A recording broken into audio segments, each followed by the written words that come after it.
yun. So nagsasabi na pangit ang slide barrel. So yung ginamit natin na unit, yung personal ko na Condor type slide barrel ang bolt action.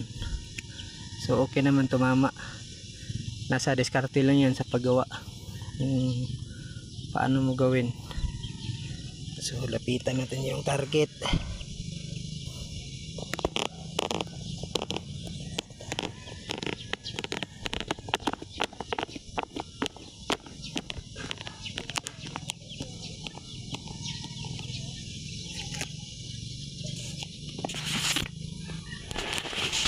So ito unit natin ginamit, slide barrel po yan. May sikreto kasi ako dyan na paggawa, bakit ganyan tumama. So lapitan natin yung target, yun, dito tayo. Tsaka magbibilang tayo ng lang, paa.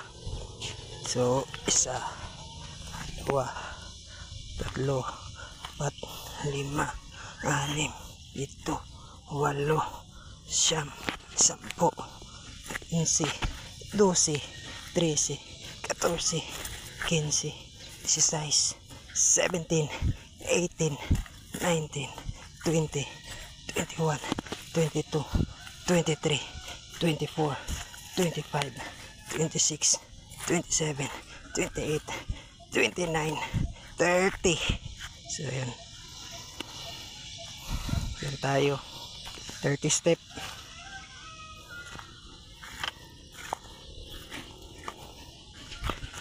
So 30 step mga idol, yung step natin medyo tinaasan natin para sasakto sa 1 meter. So hindi naman pangit ang slide barrel, nandyan yan sa paggawa.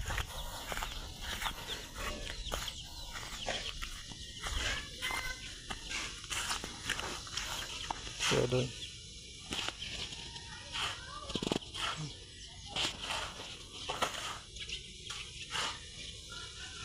so ayun 30 step. So ito ginamit natin, slide barrel. Okay naman yung slide barrel ko. May sikreto lang talaga kung ginawa para magiging ganito ang patama niya. Re-reveal ko lang din yan soon. So try natin ibalik, baka iba ang tama niya.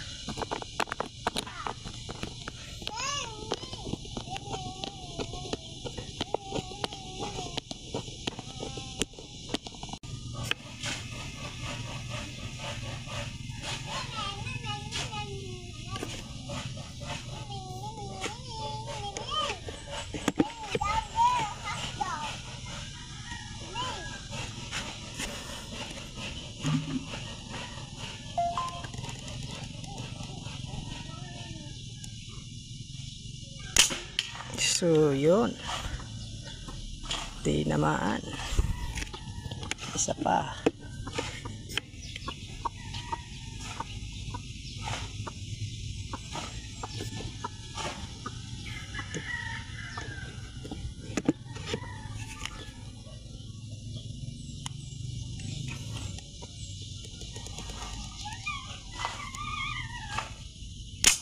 Yun, tinamaan ulit. So okay naman natin ating slide barrel na bolt action. Depende lang talaga sa paggawa yan. Ikaw na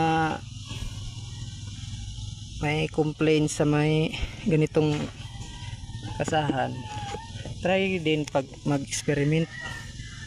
Pag may time, experiment lang yan.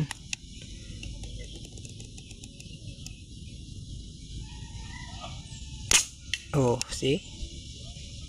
Matama naman So,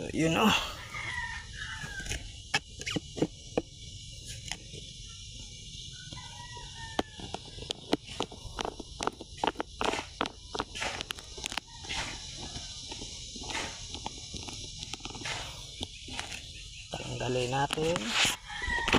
Kita natin yung bolt action. Yan, pag ganyan pag may nakikita kong ganitong bolt action, ganyan ang forma ng ano niya. Yan, alam kong ano yan, accurate yan. Pero pag wala yang may allowance na barrel, malabo yan, pa iba-iba ang tama. Alam ko yan. Dahil dumaan din ako sa mga ganyang ano, nakaka-stress. So experiment din tayo pag may time. So nakuha na natin yung ganito, i-reveal ko na dyan sa loob bakit ganyan. So yun lang, salamat.